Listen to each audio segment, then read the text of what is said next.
Então veja aí a segunda atitude corretiva e preventiva. Corretiva porque era para corrigir a postura dos coríntios. Pode ser que tenha um aspecto corretivo para você também. Pode ser que você tenha que corrigir a sua postura, ser alguém vigilante, alguém firme na fé. Pode ser que isso se aplique de maneira corretiva a você. Ou pode ser uma atitude preventiva, algo que você deve nutrir desde já para não incorrer no problema dos coríntios aqui. Então vamos caminhar desse segundo ponto, que eu denominei aqui a firmeza doutrinária. Essa é a segunda postura, a segunda atitude que o crente deve ter, firmeza doutrinária. O versículo 13 fala, em primeiro lugar, sede vigilantes, e depois ele fala, permanecei firmes na fé. A ideia de estar firme na fé é a ideia de firmeza doutrinária. É a ideia, quando nós falamos de algo firme, de permanecer firme, é a ideia de algo que está fixo, estável. Algo que não fica caindo, algo que não fica oscilando, algo que é estável, que está fixado, como um prego bem fixado na parede. Como uma estaca bem fixada no chão. Essa é a ideia aqui de permanecer firme. Você permanecer ali inabalável naquilo. Você permanecer de maneira robusta ali na fé, nas suas convicções doutrinárias. Isso, o contrário dessa postura, era o problema dos coríntios. O problema dos coríntios é que eles eram frouxos doutrinariamente falando. Você tinha muitas doutrinas estranhas flertando e até entrando ativamente e abundantemente na igreja de Corinto. De maneira que a postura deles era uma postura frouxa, era uma postura caída, era uma postura passageira, uma postura que não tinha firmeza doutrinária. É a diferença entre você estar firme numa rocha e aquela expressão que nós conhecemos como tão firme quanto prego no angu. Já ouviu falar dessa expressão? Tão firme como prego no angu. Às vezes eu cumprimento aqui alguns senhores da igreja já de maior idade e eu pergunto, e aí, tudo certo? E tal, ele fala, firme como prego no angu, firme e forte como gelatina, né? Essas expressões assim, elas ilustram a postura dos coríntios. Eles eram pregos no angu. Angu, não sei, acho que talvez o pessoal da minha geração não saiba muito bem o que é angu. Sabe o que é angu, pastor Isaac? Tipo um purê, um caldo, uma coisa assim, né? É uma meleca, né? Eu nunca comi angu, não sei qual é o gosto de angu, não sei nem de onde é esse prato, de qual região do Brasil ele é típico. Né? Mas o angu, se você jogar aí na internet, você vai ver, o angu é um mingau, um mingau salgado. Eita, um mingau salgado, né? E o ditado é firme como prego no angu. Por quê? Você coloca o prego ali, o prego não fixa, ele cai, é óbvio, é uma sopa aquele negócio, é um caldo, é uma meleca ali, ele não vai fixar. E os coríntios eram como pregos no angu, doutrinariamente falando. Eles não eram firmes, eles não tinham firmeza doutrinária, eles não estavam firmes na fé. É esse sentido de firmeza doutrinária. E a orientação que Paulo dá é que assim, olha, vocês devem ter uma convicção doutrinária mais firme. Vocês devem permanecer naquilo que vocês foram ensinados, no que eu estou orientando aqui, de maneira a não negociar as doutrinas de vocês, de não abrir a igreja de vocês para qualquer outra pessoa que fale uma mentira, uma heresia. E vocês devem ter muito claro na mente de vocês o que vocês acreditam. Por não fazer isso, vocês estão enfrentando muitos problemas. Então Paulo dá essa ordem, tenham firmeza doutrinária. Vamos então ver quais eram as frouxidões doutrinárias, porque os coríntios eram como pregos no angu, doutrinariamente falando. Por exemplo, nós podemos ver, em primeiro lugar, que os coríntios eles não eram doutrinariamente firmes no entendimento e no uso dos dons espirituais.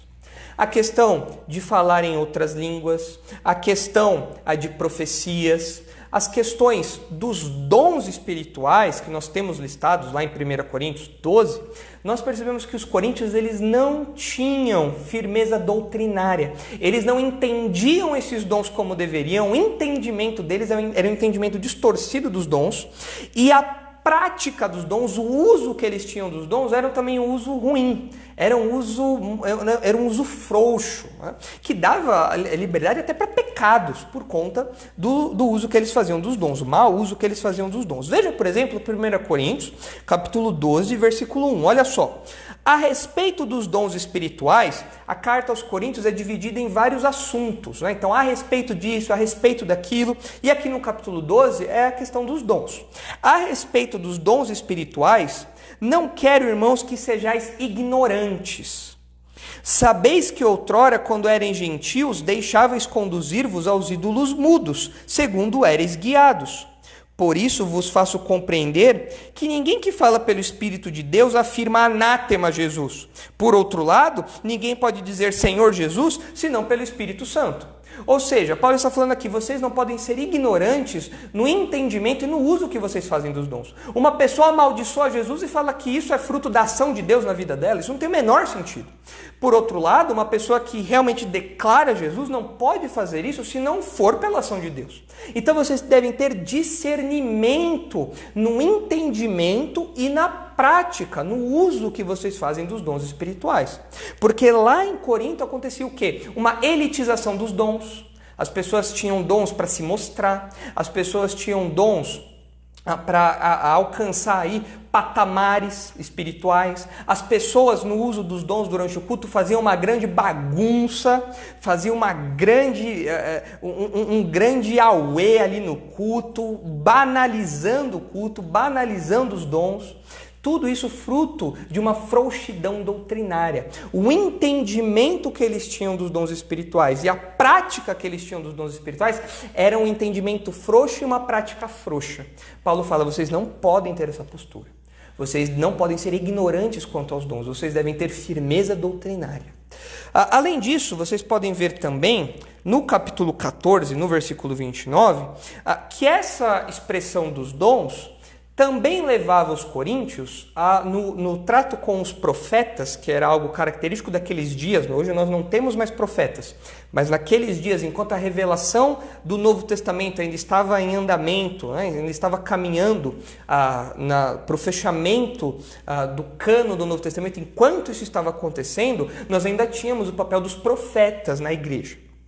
E no capítulo 14, no versículo 29, nós vemos que havia a necessidade dos coríntios serem mais criteriosos e organizados no exercício do dom de profecia. Eles deveriam julgar o que era dito pelos profetas. Um exercício aqui um exercício intelectual de mente que tem tudo a ver com firmeza doutrinária. Eles deveriam ouvir o que está sendo dito pelos profetas no culto e avaliar se aquilo era correto. Veja só, 1 Coríntios 14, 29. Tratando-se dos profetas, falem apenas 2 ou 3 e os outros julguem. A atitude de julgar era uma expressão de firmeza doutrinária que os coríntios deveriam ter também.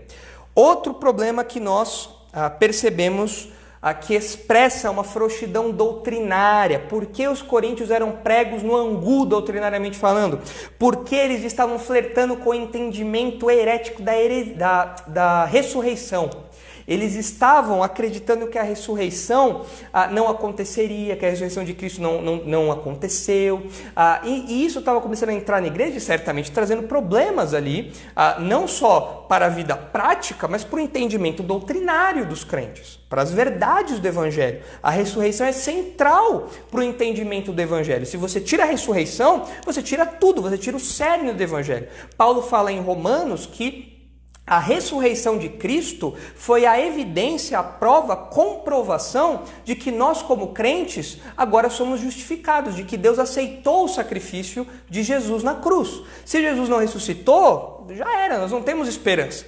E em 1 Coríntios capítulo 15, nós vemos Paulo defendendo isso de maneira abundante. Mas vejam 1 Coríntios 15, versículo 12, olha só. Ora, se é corrente pregar-se que Cristo ressuscitou dentre os mortos, como, pois, afirmam algum dentre vós que não há ressurreição de mortos? E se não há ressurreição de mortos, então Cristo não ressuscitou. E se Cristo não ressuscitou, é vã a nossa pregação, e é vã a vossa fé. E somos tidos por falsas testemunhas de Deus, porque temos asseverado contra Deus que ele ressuscitou a Cristo, ao qual ele não ressuscitou. Se é certo que os mortos não ressuscitam, porque se os mortos não ressuscitam, também Cristo não ressuscitou. E se Cristo não ressuscitou, é vã a vossa fé, e ainda permaneceis nos vossos pecados. E ainda mais, Os que dormiram em Cristo pereceram. Se a nossa esperança em Cristo se limita apenas a esta vida, somos os mais infelizes de todos os homens. Vejam, eles estavam aqui pregando que a ressurreição não ia acontecer. Que a ressurreição não ia ter espaço na vida dos crentes, inclusive daqueles que já morreram. E Paulo fala, olha, se os crentes não ressuscitam, se não existe ressurreição dos mortos, então nem Cristo ressuscitou. E a nossa fé, portanto, é vã. Veja como essa é uma questão doutrinariamente central para o cristianismo, para a fé cristã, para a vida da igreja. E os coríntios tinham um entendimento deturpado, estavam flertando com o entendimento deturpado a respeito da ressurreição. Outro problema, isso acontecia, esse flerte com a mentira acontecia porque eles estavam dando ouvidos a pessoas que eles não deveriam dar ouvidos. Faltava zelo doutrinário no sentido de recusar dar ouvidos a pessoas que eram mentirosas. Veja o que diz 1 Coríntios 15 também, versículos 33 e 34. Nota que nós estamos construindo um panorama pequenininho de 1 Coríntios, mostrando os problemas que aquela igreja estava lidando e por que a orientação de Paulo para que os crentes fossem firmes na fé era tão central, era tão essencial. Veja aí 1 Coríntios 15, 33 e 34. Não vos enganeis, ainda no contexto da ressurreição aqui. Não vos enganeis, as más conversações corrompem os bons costumes. Tornai-vos a sobriedade, como é justo, e não pequeis, porque alguns ainda não têm conhecimento de Deus. Isto digo para vergonha vossa. Ou seja, cuidado com aquelas pessoas com as quais vocês se associam, porque o que essas pessoas pregam deturpa o cristianismo verdadeiro, corrompe o cristianismo verdadeiro. E certamente isso vai ter impacto na vida da igreja, sem dúvida alguma. O que vocês estão experimentando é fruto dessa frouxidão doutrinária. Não se enganem, as más conversações corrompem os bons costumes. Não fiquem dando lado para quem tem uma ideia herética, não fiquem dando lado para quem prega mentiras. Não se enganem com isso. E por fim, um último apontamento aqui dessa questão da firmeza doutrinária é que os coríntios deveriam considerar como amaldiçoado aqueles que não amam a Cristo, aqueles que pregam uma mentira, como estava acontecendo aqui, aqueles que rejeitar também. Os coríntios não deveriam abraçar publicamente, rejeitam a Cristo. Veja o que diz 1 Coríntios 16, versículo 22. Diz assim: se alguém não ama o Senhor, seja anátema, maranata. Ou seja, vocês devem ser zelosos com aquelas pessoas às quais vocês se associam. Vocês devem ser cuidadosos com essas associações. Se uma pessoa não ama o Senhor, não se submete ao Senhor, não tem o Senhor como Senhor soberano e se submete a esse senhorio, essa pessoa vocês não devem dar lado para essa pessoa. Então nós percebemos aqui a intensidade com a qual o apóstolo Paulo mostra a importância da firmeza doutrinária. Os coríntios não podiam ser frouxos, eles tinham que ser estáveis, fixos, firmados na rocha de uma doutrina sadia, de modo que eles não fossem como meninos levados de um lado ou outro por todo o vento de doutrina, como Paulo fala em Efésios também, de modo que eles não dessem ouvidos para qualquer pessoa que chegasse lá na igreja falando que era um profeta ou falando que tinha alguma revelação e com isso distorcendo o evangelho, distorcendo o cristianismo. Não pode, o crente deve ser alguém firme doutrinariamente. E na verdade nós percebemos essa tônica da firmeza doutrinária desde o Antigo Testamento.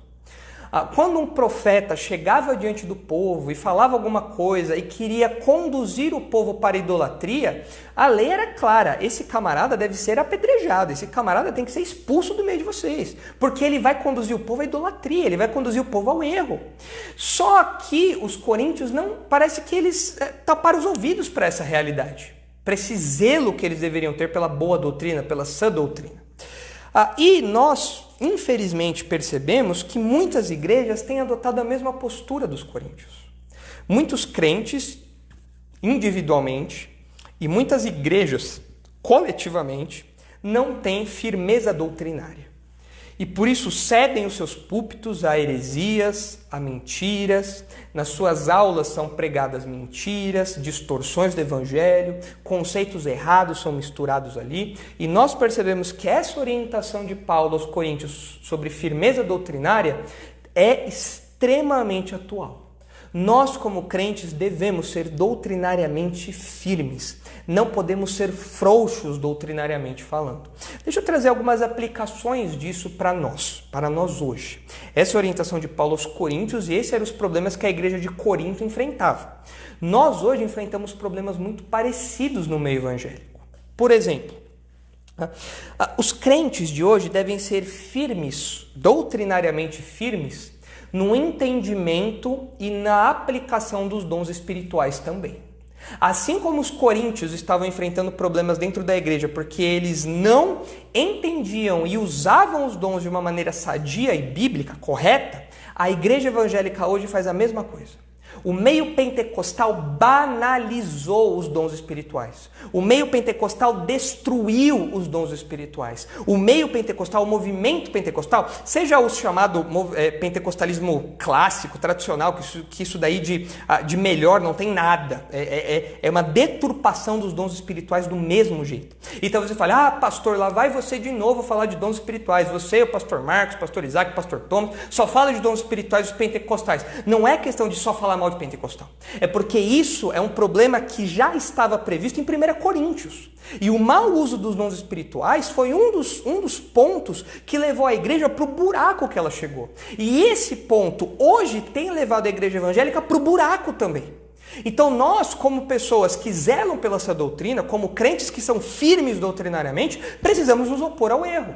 Precisamos mostrar que nós não somos frouxos doutrinariamente e repreender esses movimentos que banalizam os dons espirituais. Por exemplo, eu vi um vídeo, eu acho que foi até um vídeo famoso na internet, de uma igreja pequenininha, pentecostal, onde o pregador tinha um rapaz sendo segurado por outro homem, talvez supostamente possesso, não sei, mas esse pastor, ele vira para a igreja que está filmando aquilo, ele fala, vocês não veem, mas na minha mão tem um arco e flecha.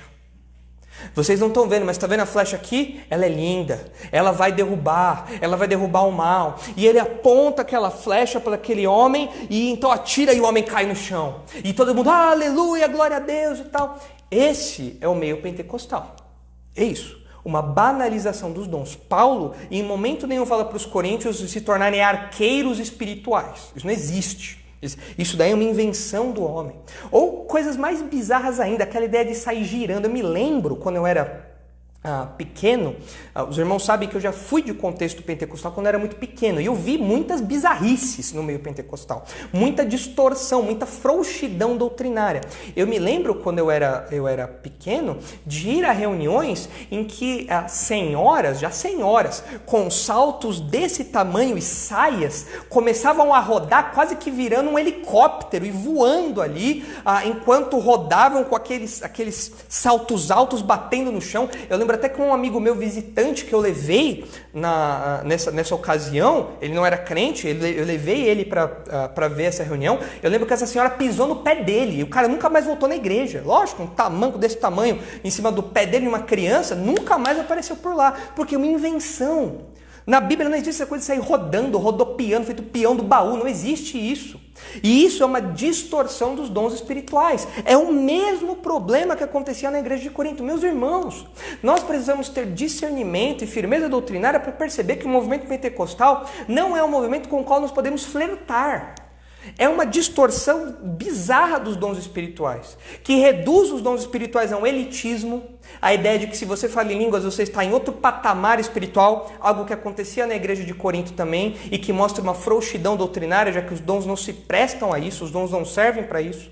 Assim como acontecia na igreja de Corinto, acontece hoje bagunça também na ministração desses dons, no uso desses dons, algo que acontece no meio pentecostal hoje. Então nós percebemos que a realidade dos crentes de Corinto não está tão distante da realidade do meio pentecostal hoje. Aliás, eu até arrisco dizer que os crentes de Corinto talvez ficassem assustados com o nível da igreja brasileira hoje, para vocês terem ideia.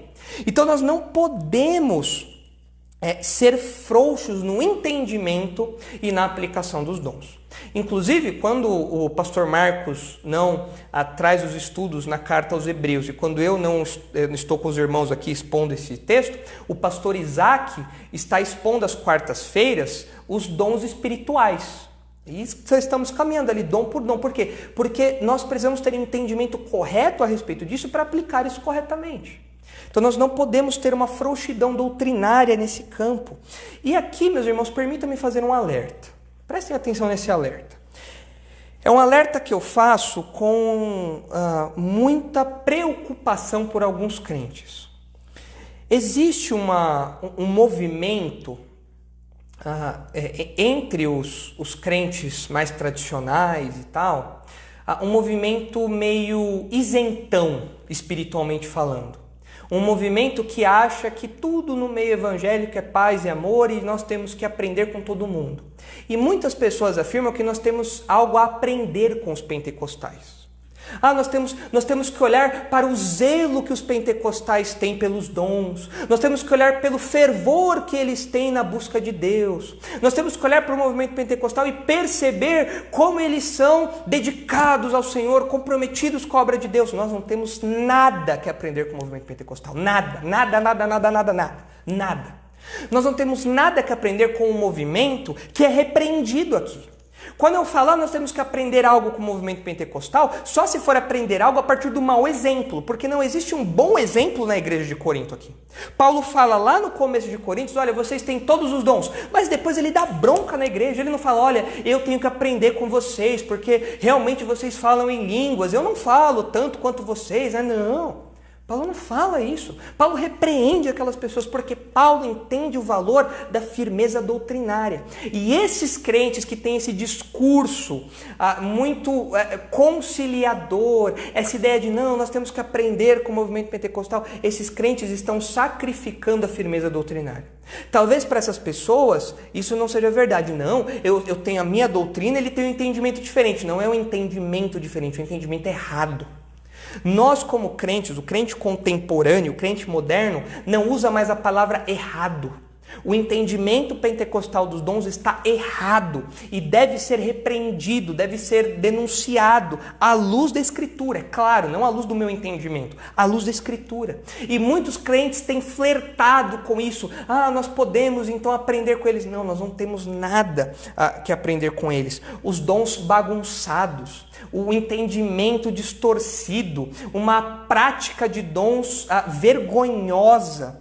E não apenas isso, a doutrina pentecostal, o pacote da doutrina pentecostal envolve humanismo barato, envolve o arminianismo, que os irmãos sabem que o arminianismo moderno é uma versão pelagiana, uma coisa onde o homem participa da sua salvação, é uma coisa sinergista, é uma coisa que distorce a graça de Deus. Nesse pacote nós temos absurdos doutrinários. E os crentes, alguns crentes estão lá. Nós temos que aprender com os pentecostais. Nós temos que estar lá, lado a lado com eles, porque eles podem nos ensinar muita coisa. Não. Permanecei firmes na fé. Firmeza doutrinária. Isso não significa, é claro, que a gente vai sair daqui odiando os pentecostais, nunca mais vamos dirigir uma palavra a eles, vamos falar que eles não são crentes, não é isso. Mas nós precisamos ter firmeza doutrinária e entender que nós estamos batalhando pela fé que foi de uma vez por todas entregue aos santos. Nós estamos aqui protegendo essa doutrina. A igreja é a coluna e baluarte da verdade. É a coluna e a fortaleza da verdade. Nós temos que defender a verdade. Esse é o nosso papel como crentes, como soldados do Senhor. E quando as pessoas fazem bagunças, quando as pessoas têm um entendimento errado e uma prática errada dos dons espirituais, nós devemos nos levantar com a palavra de Deus em punho e repreendê-las, corrigi-las e mostrar que elas estão erradas. Isso não é falta de amor, pelo contrário, isso é amor. Porque Paulo faz isso com os coríntios. E a maior prova de amor que Paulo dá é ter se dedicado a corrigir aquela igreja, é apontar os seus erros e apontar caminhos para que esses erros fossem sanados. Então nós temos aqui uma postura que deve ser imitada por nós. Nós devemos ter firmeza doutrinária no entendimento e na prática dos dons espirituais. Uma segunda aplicação que nós podemos fazer, os irmãos podem ficar tranquilos, porque hoje nós só vamos caminhar nessa palavrinha também, nessa atitude, a firmeza doutrinária. Nós devemos também ser firmes na nossa escatologia pessoal. O que eu quero dizer com isso? Nós devemos ter uma convicção doutrinária firme, inabalável, fixa, estável, no nosso entendimento a respeito daquilo que vai acontecer conosco, como indivíduos no futuro. Nós devemos olhar para a nossa escatologia pessoal, ou seja, aquilo que vai acontecer quando nós morrermos, ou quando o Senhor Jesus voltar e nós somos arrebatados, o que vai acontecer depois. E é claro, a escatologia no sentido mais amplo também, com os eventos da história, nós devemos zelar por uma escatologia firme, doutrinariamente sadia. Essa era uma deficiência da igreja de Corinto. Eles abriram mão muito facilmente da escatologia deles. E isso, sem dúvida alguma, levava a problemas doutrinários terríveis. Nós, por outro lado, devemos ser doutrinariamente firmes nesse campo. Nós não podemos ser frouxos. E nós percebemos que no meio evangélico existe uma tendência a abraçar visões escatológicas bizarras. Visões escatológicas heréticas. Por exemplo, eu já ouvi muito igrejas até as pessoas defendendo o sono da alma. Você sabe o que é o sono da alma? É aquela ideia de que quando a pessoa morre, ela fica dormindo esperando o julgamento final, o juízo final. Essa ideia do sono da alma é uma ideia que está presente em várias igrejas e é uma ideia mentirosa, não é uma ideia bíblica, não é um conceito bíblico. Isso daí é uma doutrina adventista, que os crentes abraçaram como sendo cristã, e não é. Não é. A Bíblia fala, nós tivemos até um estudo dos jovens no Darash a respeito de morte, envolvemos aí todos esses assuntos, tratamos desses assuntos, e nós vemos o exemplo de Rico e Lázaro, onde os dois morrem e já desfrutam ali, seja do céu, seja do inferno. Nós vemos Jesus falando para o ladrão na cruz, hoje você estará comigo no paraíso. Então nós percebemos Paulo falando, eu prefiro partir e estar com Cristo. Ele não fala, eu prefiro partir para uma soneca até a volta de Jesus. Não, ele fala, eu quero partir e estar com Cristo, que é muito melhor. Então nós temos um entendimento bíblico de que não existe essa palhaçada de sono da alma. Mas muitos crentes frouxos doutrinariamente, que não estudam a Escritura e por isso não têm um julgamento adequado das coisas, abraçando esse tipo de doutrina. Ou até mesmo negando a ressurreição. Nós temos pessoas aí que acham que a ressurreição é uma coisa que acontece no campo espiritual, que onde é um exemplo, Jesus ressuscitou nos nossos corações, e isso então serve de exemplo para que nós lutemos, nos engajemos pelas causas e tal, porque de fato a ressurreição corpórea não existe. Meus irmãos, isso é terrível, isso é uma mentira. E às vezes as pessoas se abrem a isso, igrejas se abrem a isso. Nós aprendemos em 2 Tessalonicenses, 1 Tessalonicenses capítulo 4, onde também estava acontecendo um problema ali de ordem escatológica, os crentes de Tessalônica estavam ali confusos e enfrentando dilemas quanto aos próximos eventos, o que aconteceria, será que o pessoal que morreu e não tem esperança, será que o pessoal vai ser arrebatado, como que é essa história de ressurreição tal, o que vai acontecer no futuro, a ordem dos eventos, o pessoal de Tessalônica passava por dilemas também. E em 1 Tessalonicenses capítulo 4, Paulo nos mostra que doutrinas sólidas geram consolo sólido. Doutrina sólida gera consolo sólido. Para que os crentes de Tessalônica pudessem se consolar quanto aos irmãos que já tinham morrido, Paulo fala, vocês devem se lembrar do que vai acontecer, vocês devem se lembrar dos próximos eventos, da trombeta, nós partiremos e estaremos com Cristo, vocês devem se lembrar disso tudo. E Paulo fala em 1 Tessalonicenses 4,18, consolem-se uns aos outros com essas palavras.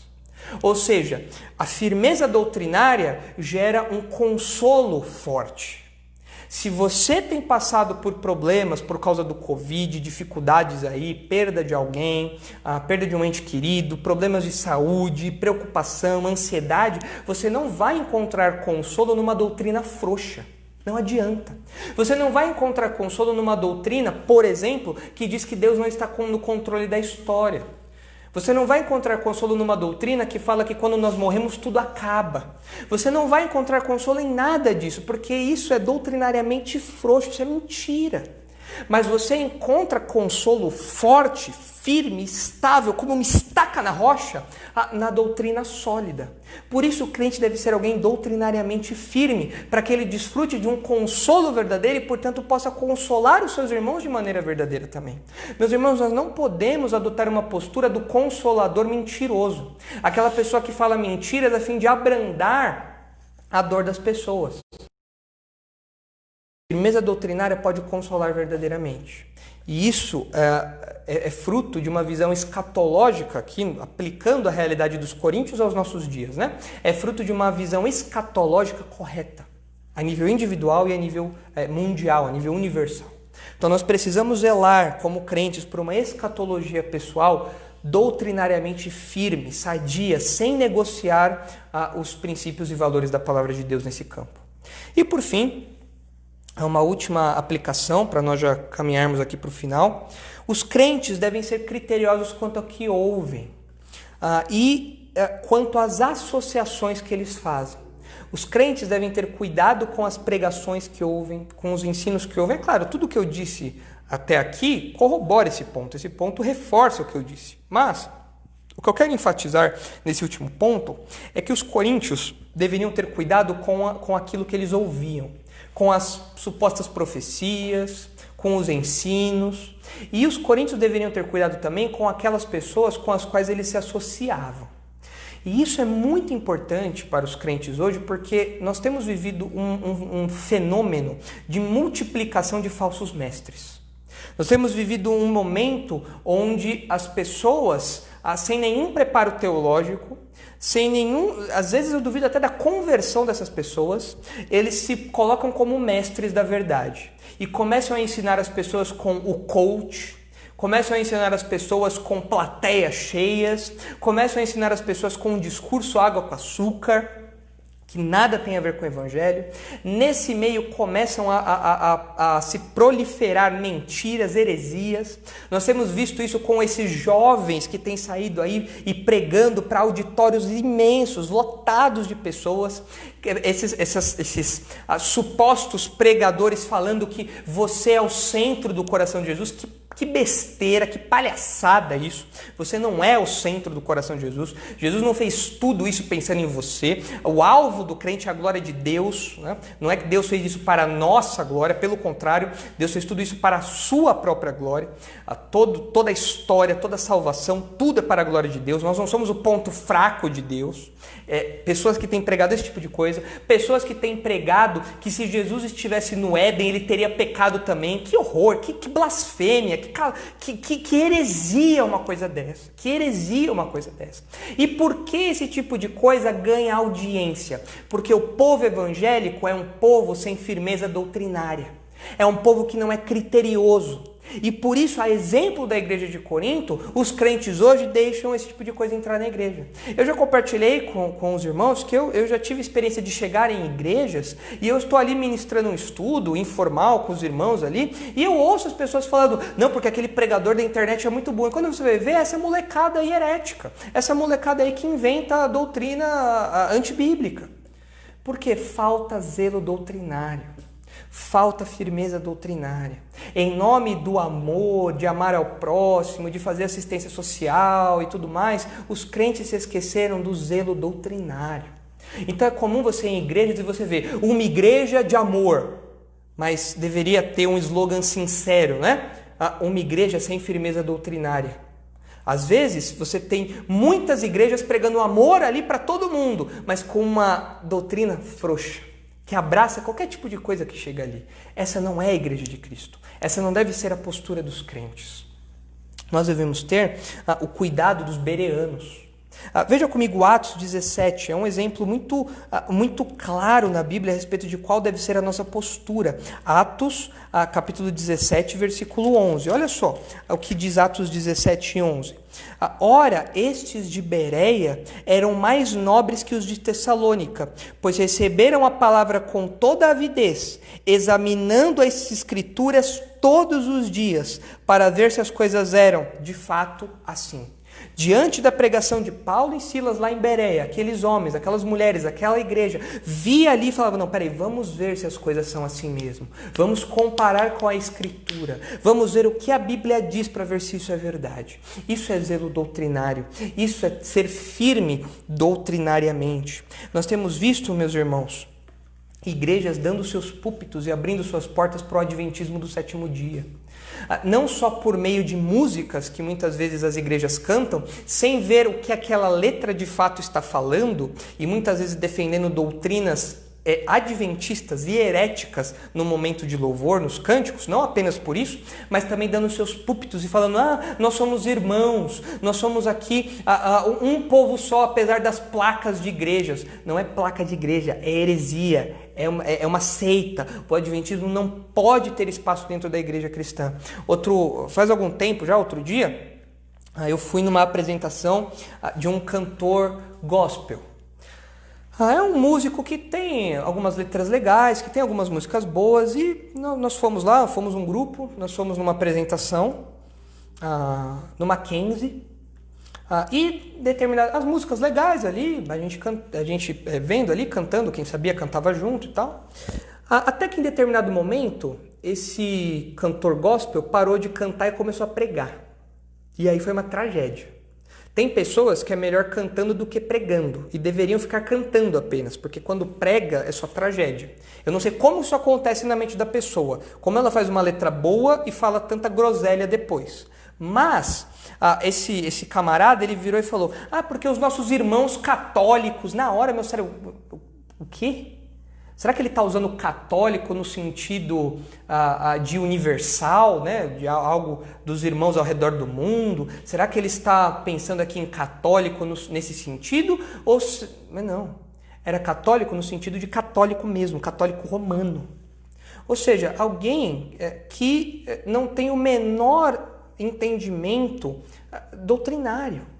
Que não consegue entender que eu não sou irmão de alguém que tem Maria como mediadora entre Deus e os homens, que vê o Papa como uma autoridade infalível, que vê a Escritura como mais uma autoridade, mais uma dentre outras, junto com a tradição da igreja, junto com o Papa. Eu não tenho irmãos católicos. Eu não tenho. A Reforma Protestante lá atrás deixou isso bem claro. Eu imaginava, né? Até ver um cantor gospel falar uma besteira dessa. E eu tenho visto outras coisas desse tipo também nas redes sociais.